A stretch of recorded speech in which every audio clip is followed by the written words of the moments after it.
ನಮಸ್ಕಾರ ಎಲ್ಲರಿಗೂ. ಇವತ್ತಿನ ವಿಡಿಯೋದಲ್ಲಿ ಕಾವೇರಿ ವೆಬ್ಸೈಟಿಂದ ಇಸಿ ಡೌನ್ಲೋಡ್ ಮಾಡೋದು ಹೇಗೆ ಅಂತ ತಿಳ್ಕೊಳ್ಳೋಣ. Kaveri website sub register department ಆಗಿದ್ದು, ನಾವು ಫಸ್ಟು ಲಾಗಿನ್ ಆಗಬೇಕು. ಫಸ್ಟು ಲಾಗಿನ್ ಮೇಲೆ ಕ್ಲಿಕ್ ಮಾಡಿ ನಿಮ್ಮ ಯೂಸರ್ ಐ ಡಿ, ಪಾಸ್ವರ್ಡು ಮತ್ತು ಕ್ಯಾಪ್ಚರ್ ಕೋಡ್ನ ಅಪ್ಲೈ ಮಾಡಿಬಿಟ್ಟು ಲಾಗಿನ್ ಕೊಡಿ. ಲಾಗಿನ್ ಕೊಟ್ಟಿದ ತಕ್ಷಣ ನಿಮ್ಮ ಮೊಬೈಲ್ಗೆ ಮತ್ತು ನಿಮ್ಮ ಮೇಲ್ಗೆ OTP ಬರುತ್ತೆ. ಆ OTPನ ಎಂಟರ್ ಮಾಡಿ ಲಾಗಿನ್ ಕೊಡಿ.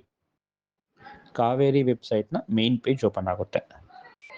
ಇದರಲ್ಲಿ ಸ್ಟಾರ್ಟ್ ನ್ಯೂ ಅಪ್ಲಿಕೇಶನ್ನ ಸೆಲೆಕ್ಟ್ ಮಾಡ್ಕೊಳ್ಳಿ. ಸೆಲೆಕ್ಟ್ ಮಾಡಿದ್ಮೇಲೆ what are you applying for ಅಂತ ಒಂದು ಪಾಪಪ್ ಓಪನ್ ಆಗುತ್ತೆ. ಅದರಲ್ಲಿ ನೀವು ಆನ್ಲೈನ್ ಇಸಿನ ಸೆಲೆಕ್ಟ್ ಮಾಡ್ಕೊಳ್ಳಿ. ಸೆಲೆಕ್ಟ್ ಆದಮೇಲೆ ಎನ್ಕಂಬರೆನ್ಸ್ ಸರ್ಟಿಫಿಕೇಟ್ ಅನ್ನೋದು ಪೇಜ್ ಓಪನ್ ಆಗುತ್ತೆ. ಅದರಲ್ಲಿ ಕಂಟಿನ್ಯೂ ಕೊಡಿ. Select to continue for EC search ಅಂತ ಬರುತ್ತೆ. ಅದರಲ್ಲಿ ಆಫ್ಟರ್ 1124 ಬಿಫೋರ್ 1124 ಅಂತ ಎರಡು ಆಪ್ಷನ್ ಇದೆ. ನೀವು ಆಫ್ಟರ್ 1124ನ ಸೆಲೆಕ್ಟ್ ಮಾಡಿಕೊಂಡ್ರೆ ನಿಮಗೆ ಡಿಜಿಟಲ್ ಆಗಿ ವ್ಯೂ ಆಗುತ್ತೆ. ನಿಮ್ಮ ಇಸಿ ಆಗಲಿ ಸರ್ಟಿಫೈಡ್ ಕಾಪಿ ಆಗಲಿ ಎರಡೂ ವ್ಯೂ ಆಗುತ್ತೆ. ಬಿಫೋರ್ ಕೊಟ್ಟರೆ ಅದು ಸಬ್ ರಿಜಿಸ್ಟರ್ ಆಫೀಸರ್ಗೆ ಹೋಗುತ್ತೆ. ಅವರು ಅಲ್ಲಿ ಅಪ್ರೂವ್ ಕೊಟ್ಟಾದ್ಮೇಲೆ ವ್ಯೂ ಆಗುತ್ತೆ. ನಾನಿಲ್ಲಿ ಆಫ್ಟರ್ 1124ನ ಸೆಲೆಕ್ಟ್ ಮಾಡ್ಕೊತೀನಿ.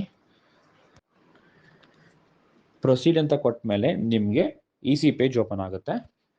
ಇದರಲ್ಲಿ ಎರಡು ಥರ ಸರ್ಚ್ ಆಪ್ಷನ್ ಇದೆ. ಒಂದು search by property number or ನಿಮ್ಮ ಸೈಟ್ ನಂಬರ್ ಆಗಿರ್ಬೋದು, ಇಲ್ಲ ಸ್ವತ್ ನಂಬರ್ ಆಗಿರ್ಬೋದು, ಅಥವಾ ಪಾರ್ಟಿ ಹೆಸರು, ಯಾರು ಸಬ್ ರಿಜಿಸ್ಟ್ರಲ್ಲಿ ಸೇಲ್ ಮಾಡಿರ್ತಾರೆ ಇಲ್ಲ ಪರ್ಚೇಸ್ ಮಾಡಿರ್ತಾರೆ ಅವ್ರ ಹೆಸರು ಹಾಕಿ ಕೂಡ ನೀವು ಇಸಿನ ಸರ್ಚ್ ಮಾಡ್ಬೋದು.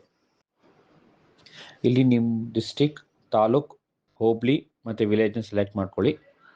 ನೀವು ಸೆಲೆಕ್ಟ್ ಮಾಡ್ಕೊಂಡ್ಮೇಲೆ ಪ್ರಾಪರ್ಟಿ ಟೈಪ್ ಅಂತ ಇನ್ನೊಂದು ಆಪ್ಷನ್ ಇದೆ. ಅದರಲ್ಲಿ ಅಗ್ರಿಕಲ್ಚರ್ ಅಂದರೆ ನಿಮ್ಮ ಜಮೀನು ಸಂಬಂಧಪಟ್ಟ ಇಸಿ ಸಿಗುತ್ತೆ. ನಾನ್ ಅಗ್ರಿಕಲ್ಚರ್ ಅಂದರೆ ನಿಮ್ದು ಸೈಟ್ ಅಥವಾ ಮನೆ ಅದರ ಡೀಟೇಲ್ಸ್ ಸಿಗುತ್ತೆ. ನಾನಿಲ್ಲಿ ನಾನ್ ಅಗ್ರಿಕಲ್ಚರ್ ಸೆಲೆಕ್ಟ್ ಮಾಡ್ಕೋತೀನಿ ಮತ್ತು ಗ್ರಾಮ ಠಾಣಾ ಸೈಟ್ದು ಡೀಟೇಲ್ಸ್ ತೆಗಿತೀನಿ. ನಿಮ್ಮ ಗ್ರಾಮ ಠಾಣಾ ಸೈಟ್ ಡೀಟೇಲ್ಸ್ ಹಾಕಿದ್ಮೇಲೆ ಸೈಟ್ ನಂಬರ್ ಅಥವಾ ಸ್ವತ್ ನಂಬರ್ ಏನು ಬೇಕಾದ್ರೂ ಸೆಲೆಕ್ಟ್ ಮಾಡ್ಕೊಬೋದು. ಅದು ಹಾಕಿದ್ಮೇಲೆ ಕೆಳಗಡೆ ನಿಮಗೆ ಡೇಟ್ ಸೆಲೆಕ್ಟ್ ಮಾಡಬೇಕು. ಯಾವತ್ತಿಂದ ಯಾವತ್ತಿನ ತನಕ ನಿಮಗೆ ಇಸಿ ಬೇಕು ಅಂತ ಸೆಲೆಕ್ಟ್ ಮಾಡಬೇಕು. ಸೆಲೆಕ್ಟ್ ಮಾಡಿ ಸರ್ಚ್ ಕೊಟ್ಟರೆ ನಿಮಗೆ ಕೆಳಗಡೆ ಆ ಪರ್ಟಿಕ್ಯುಲರ್ ಸೈಟ್ದು ಇಸಿ ಡಿಸ್ಪ್ಲೇ ಆಗುತ್ತೆ. ಅದೇ ಥರ ಇಲ್ಲಿ ಪಾರ್ಟಿ ನೇಮಿಂದ ಸರ್ಚ್ ಮಾಡೋದು ಕೂಡ ತೋರಿಸ್ಕೊಡ್ತಾ ಇದ್ದೀನಿ. ಫಸ್ಟು ನೀವು ಸರ್ಚ್ ಬೈ ಪಾರ್ಟಿ ನೇಮ್ನ ಸೆಲೆಕ್ಟ್ ಮಾಡ್ಕೊಳ್ಳಿ. ಕೆಳಗಡೆ ಫಸ್ಟ್ ನೇಮ್ ಅನ್ನೋದ ಹತ್ರ ನೀವು ಯಾರ ಹೆಸರು ರಿಜಿಸ್ಟರ್ ಆಗಿರುತ್ತೆ ಅವ್ರ ಹೆಸರು ಟೈಪ್ ಮಾಡಿ. ಟೈಪ್ ಮಾಡಿದ್ಮೇಲೆ ಸರ್ಚ್ ಕೊಡಿ.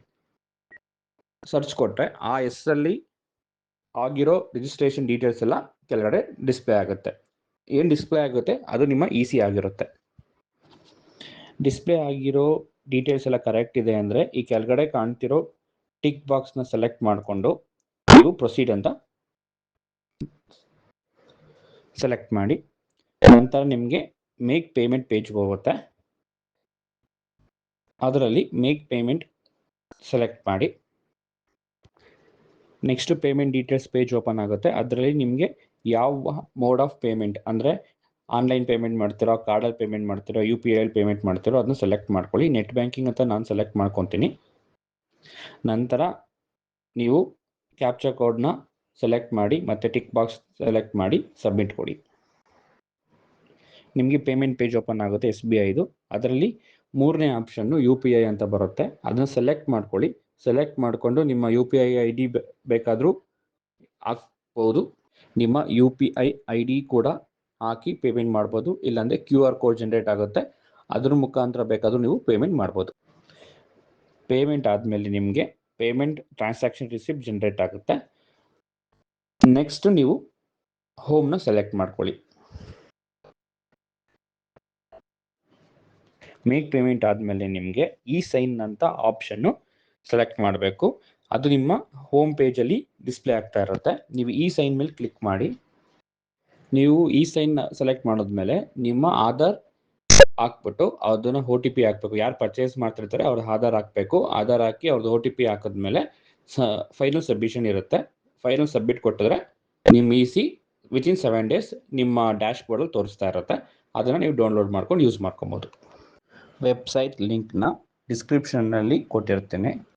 ಇದೇ ಥರ ಹೆಚ್ಚಿನ ವಿಡಿಯೋಗೆ ನಮ್ಮ ಚಾನಲ್ನ ಸಬ್ಸ್ಕ್ರೈಬ್ ಮಾಡಿ. ಧನ್ಯವಾದಗಳು.